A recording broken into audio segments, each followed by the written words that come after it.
I do want to mention quickly a couple of things here. Do we have the picture, the thing about the Canada thing? Do we have that available? We will look and see. There has been a rise in persecution of recent. This is Canadian police vow to hold Christians accountable for attending drive-in Sunday services. And now we've seen this here in America also, where they actually went to churches that people were sitting in their cars, not getting out and mingling, in their cars. And the police recorded their license plates and all these kind of things, and then we're going to be issuing tickets and everything. And now Canada is saying that they're going to do the same thing, even though they had permission before to do it. Now they're enforcing this. So instead of things lightening up, they're actually cracking down. Now, here's the other thing. I've noticed at the same time, I've done research on this. This is a fact. It's not an opinion. During all of this stuff where churches were shut down, mosques kept operating. And I don't know if you've ever seen the inside of a mosque during their times together, but they are shoulder to shoulder. But yet it's Christians that are commanded not to join together. Now, some people would say, okay, all right, well, let's just go along with it. Romans 13, got to do Romans 13. Okay, let me ask you this. I don't know what your position is, but but according to Revelation, according to Paul and different, in Thessalonians, different places, he said there's going to be a time when a person says, and again, you know, your opinion of when this is and who and all that, notwithstanding, he says there's going to be a time when a person says, you will worship me as God and receive my mark. And he's going to be a person. I'm having a good time today. And he's going to be a person in a position of authority. So where do you draw the line? It's really what it comes down to. You can claim Romans 13 all you want. And I agree with Romans 13. You should obey the laws of the land. You should obey the officials of that, as long as they don't go against, number one, the laws of the land, and also, number two, the laws of the Bible. It's real simple.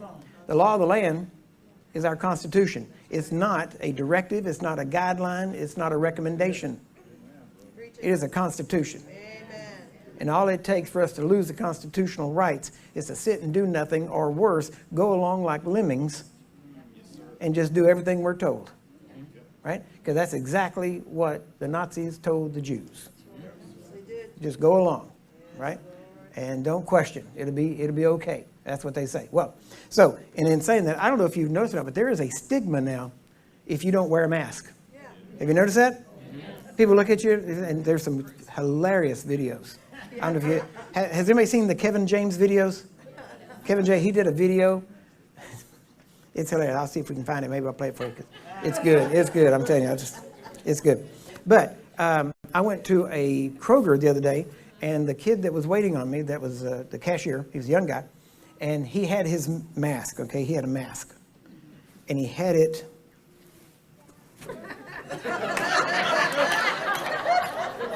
and he said, they just told me I had to wear it. They didn't say how. So I thought, I like that guy. He's all right. He's okay. So, but you know, up to this point, I have not worn a mask anywhere. Matter of fact, at one place, thank you, I went to one place and made an appointment, and they said, yeah, we'll make the appointment. It was at the bank, as a matter of fact. And then they texted me back and said, here's, you know, when you come in for your appointment, please wear a mask, wear gloves. And I really quickly called them back and said, cancel my appointment. I will not be coming in. I said, because I haven't done this so far. I said, I don't even own a mask. Matter of fact, I had to borrow this one. I don't even own one. Well, I don't need one. Right?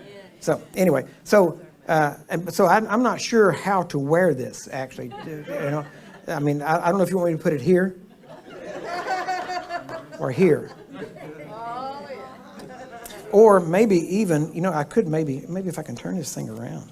Maybe that's how I'm supposed to wear it. Maybe I'm supposed to wear it like this.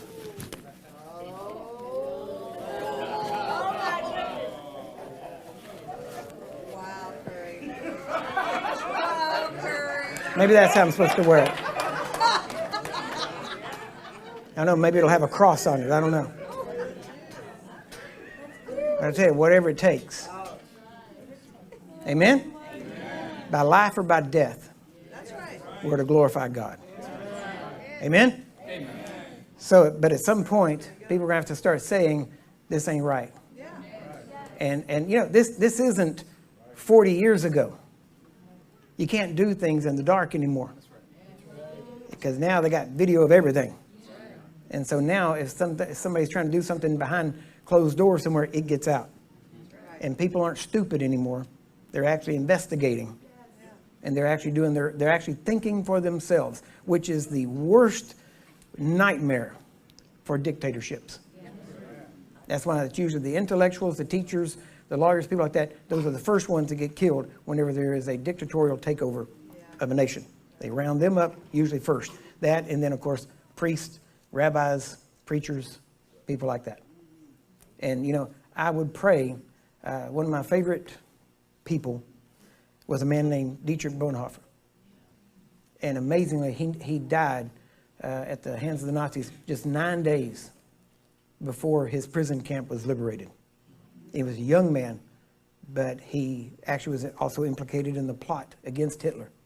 So I guess he didn't see Romans 13 the same way most Christians do. And I'll tell you, the only reason most Christians see it that way is because it's convenient and does not involve risk or cost.